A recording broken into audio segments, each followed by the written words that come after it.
Perkenalkan, nama saya Restiawati, biasa dipanggil Restia atau Resti. Saat ini menjalankan usaha kedai kopi namanya Kopi Netra, sudah berjalan kurang lebih 2 tahun dari 2021 sampai sekarang.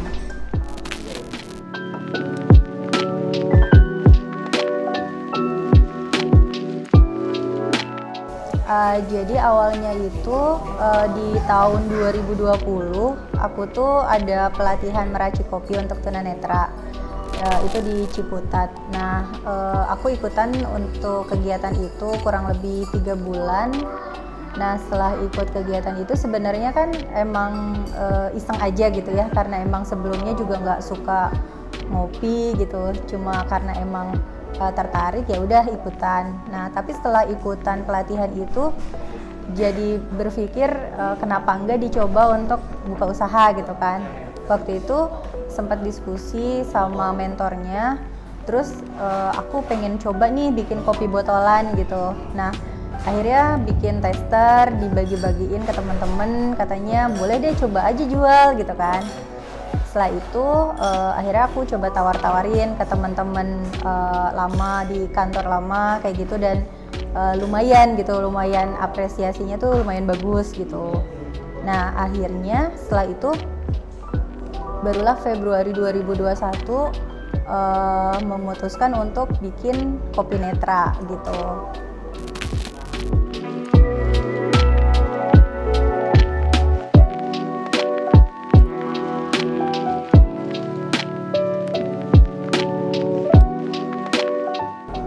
Sebenarnya kalau aku emang pada dasarnya agak random ya. Jadi kalau ada kegiatan apapun itu, kalau misalnya ada kesempatan tuh biasanya suka pengen coba-coba gitu. Jadi awalnya tuh bener-bener emang coba-coba sih gitu. Sejauh ini sih respon masyarakat baik-baik aja ya, maksudnya bagus-bagus aja. Tapi memang sih progresnya Kopi Netra itu belum begitu pesat dan tidak semaksimal yang diharapkan sebetulnya. Tapi sejauh ini masih bisa bertahan dan tidak rugi gitu, yang penting gitu ya. Kayak gitu. Nah, cuman mungkin balik karena misalnya terkait dengan ketunanetraan, tapi sejauh ini sih nggak berpengaruh besar sih. Jadi misalnya kadang mungkin ya ada orang yang berpikir kasihan nih tunanetra, tapi enggak juga sih gitu, biasa aja sih mereka gitu. Jadi mereka beli memang produknya, bukan karena kasihan atau gimana sih kayak gitu.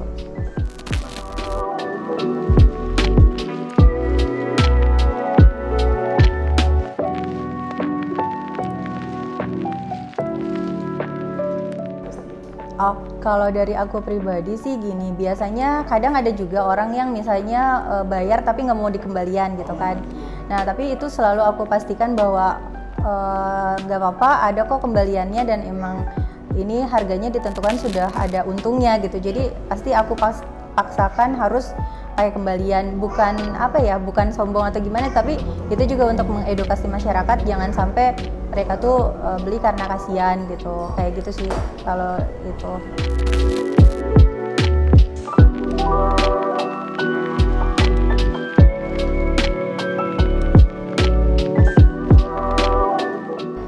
Kalau mengidentifikasi kopi itu kan sebelumnya waktu pelatihan itu memang kita diajarin nih membedakan gitu kan.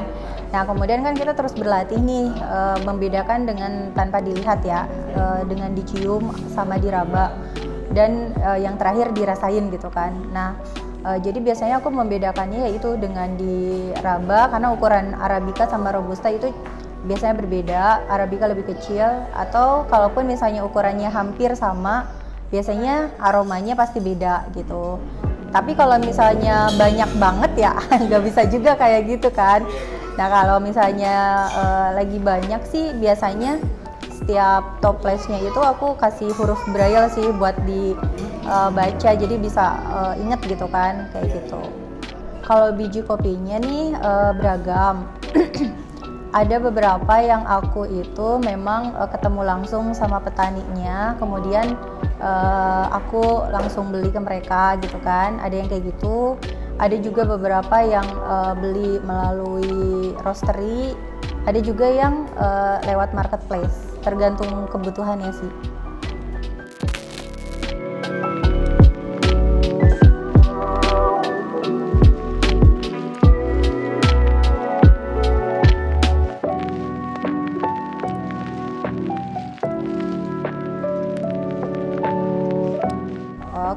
Yang lebih banyak sih mungkin kopi kekinian ya, karena lagi happening kan.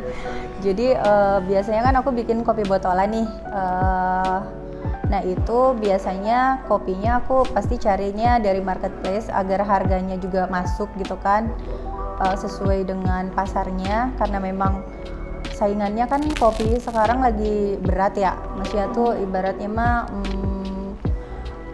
banyak banget lah saingannya, dan saingannya itu yang besar-besar gitu kan, kayak gitu. Nah jadi biasanya aku coba di situ sesuaikan lah dari bahan kopinya, kemudian juga ukurannya kayak gitu.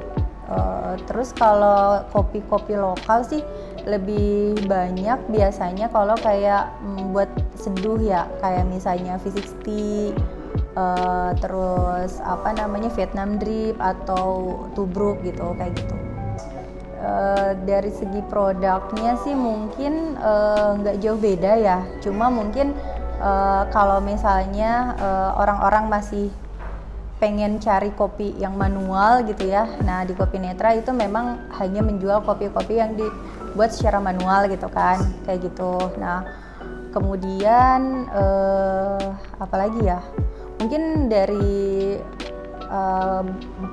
produknya itu Kopi Netra itu nggak cuman minuman kopi kekinian yang botolan, tapi juga kita ada kopi bubuk yang kemasan drip bag yang sebetulnya itu sudah ada gitu ya, tapi masih jarang. Jadi kita lagi coba kembangin itu biar lebih banyak orang yang tertarik meminum kopi drip bag itu dan memilih Kopi Netra untuk kopi drip bag-nya gitu.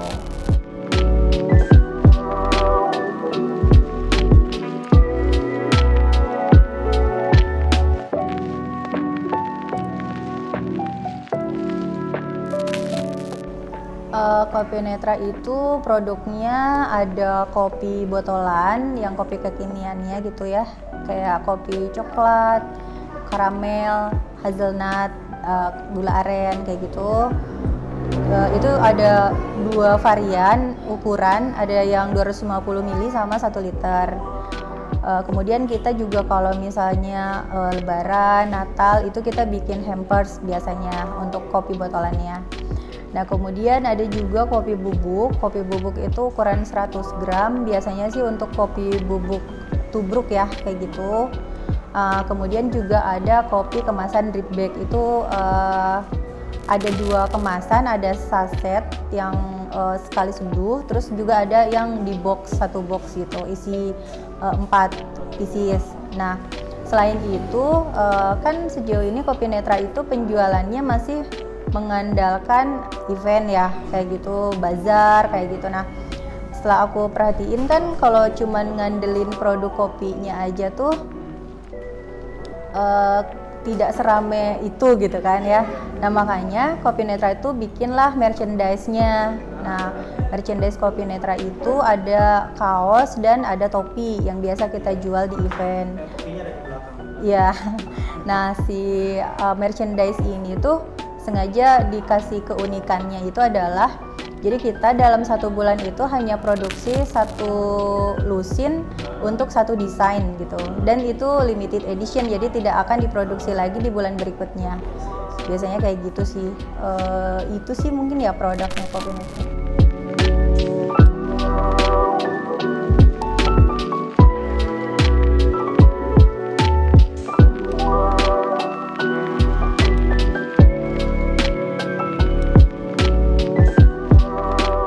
Kalau secara keseluruhan yang paling laris pasti kopi kekinian ya, kayak gitu.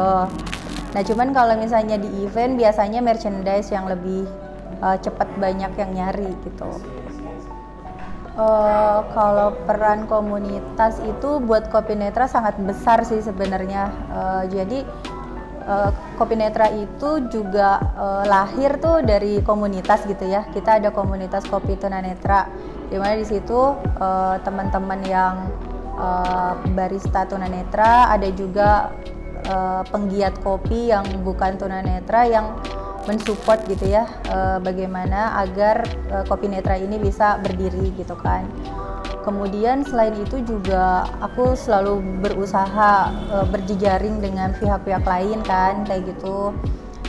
Dan itu yang membuat Kopi Netra sampai saat ini tuh masih bisa bertahan ya, karena kalau misalnya Kopi Netra mengandalkan penjualan yang di saat ini di rumah gitu ya, itu tuh nggak seberapa dibandingkan dengan kalau Kopi Netra ikut kegiatan dengan komunitas atau jejaring yang selama ini bekerja sama Kopi Netra gitu. Kalau sekarang sih Kopi Netra baru di Instagram aja ya. Jadi kita belum pakai Shopee, belum terus kemudian GoFood juga belum sih kayak gitu. Jadi kita masih sebenarnya awalnya masih pengen membangun brand awareness dulu nih di Instagramnya Kopi Netra, tapi kalaupun misalnya ada orderan itu bisa langsung di direct ke WhatsApp Kopi Netra gitu. Jadi masih di situ aja. Iya sih, jadi lumayan besar ya pengaruhnya sosial media ke Kopi Netra, terutama Instagramnya, dan terutama setelah Instagramnya dikelola secara profesional. Jadi waktu awal itu kan masih dipegang sendiri gitu ya. Ya intinya kalau secara desain dan sebagainya kan belum inilah ya, belum bagus gitu. Nah tapi kebetulan nih di bulan akhir tahun 2022 lah. Akhir tahun 2022 Kopi Netra itu dapat hadiah dari Dai TV untuk dapetin sosial media spesialis selama 6 bulan untuk meningkatkan brand awareness-nya si Kopi Netra ini gitu kan. Nah terus udah gitu alhamdulillah sih setelah itu jadi lebih bagus gitu ya respon orang-orang dan lebih banyak yang tahu gitu. Tapi memang sih kalau untuk kepenjualan belum benar-benar signifikan ya, tapi lumayan berpengaruh juga sih gitu. Nah jadi ada hubungannya juga dengan komunitas tadi ya.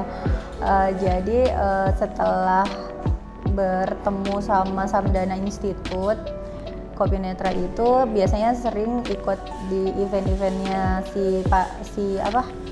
Samdana gitu. Kadang kita juga kayak misalnya kalau Samdana ada kegiatan di daerah untuk mengedukasi masyarakat soal lingkungan hidup gitu. Nah kita terutama Kopi Netra ya biasanya dilibatkan untuk kayak menginformasikan ke masyarakat di daerah bahwa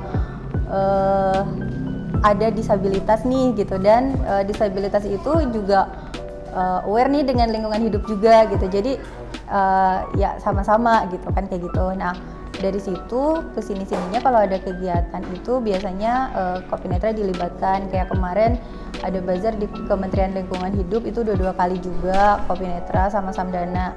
Kemudian juga di sini sama, jadi biasanya sih kerja sama Samdana Institute itu untuk berkegiatan termasuk di Parara ini.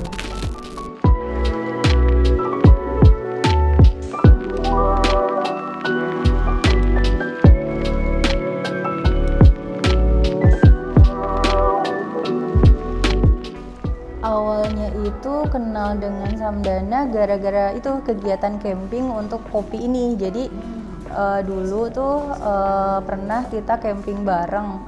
Aku dalam rangka berkenalan sama petani kopi di daerah Batang, Jawa Tengah.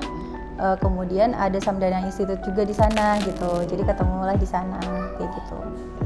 Intinya semangat dan percaya diri sih sebenarnya kalau menurut aku ya. Jadi kita harus percaya nih dengan kemampuan diri kita sendiri. Kita itu mungkin banyak orang yang bilang kita itu punya keterbatasan, tapi sebenarnya kita tidak terbatas sih, cuman berbeda aja gitu, sedikit berbeda.